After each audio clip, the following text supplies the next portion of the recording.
મિત્રો, આજે બે પાસા ઉછાળતા મળતા પરિણામો અને તેની સંભાવના વિશે માહિતી મેળવીશું.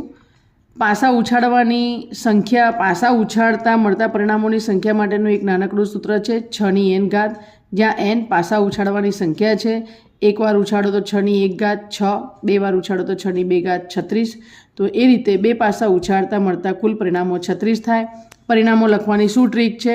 તો 1 2 3 4 5 6 ની 6 લાઈન બનાવી દેવાની છે અને પહેલી લાઈનમાં 1 1 2 2 3 3 4 4 5 5 અને 6 6, આમ કુલ 36 પરિણામો મળે. હવે 36 પરિણામોમાંથી મને સંભાવના કઈ પૂછાઈ શકે? તો કે બે પાસા એક સાથે ઉછાળતા બંને પાસા પરના અંકો સમાન હોય તેવા પરિણામો. તો જુઓ, સમાન અંકો ક્યાં ક્યાં છે? 1 1 2 2 3 3 4 4 5 5 6 6, એવા કુલ કેટલા પરિણામ મળે છે? 6. તો સંભાવના શું થશે? 6/36. છેદ ઉડાડીએ તો 6 એકા 6, છાયો છાયો 36. જવાબ આવી ગયો 1/6.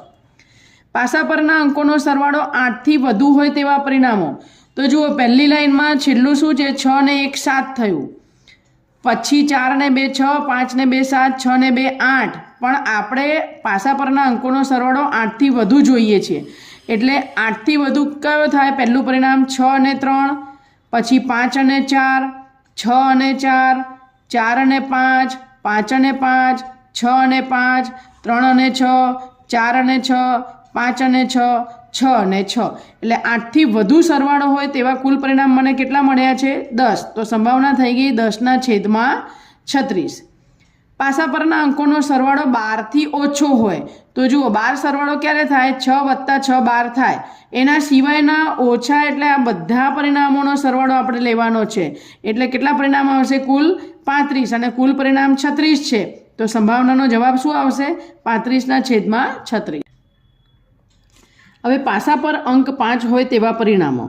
તો આપણને ખબર છે કે પાસા પર અંક 5 હોય તેવા પરિણામો કયા? જુઓ, 5 અને 1, 5 અને 2, 5 અને 3, 5 અને 4, 5 અને હવે 5 અને 4 પછી 1 અને 5, 2 ને 5, 3 ને 5, 4 ને 5, 5 ને 5, 6 ને 5 અને 5 અને 6.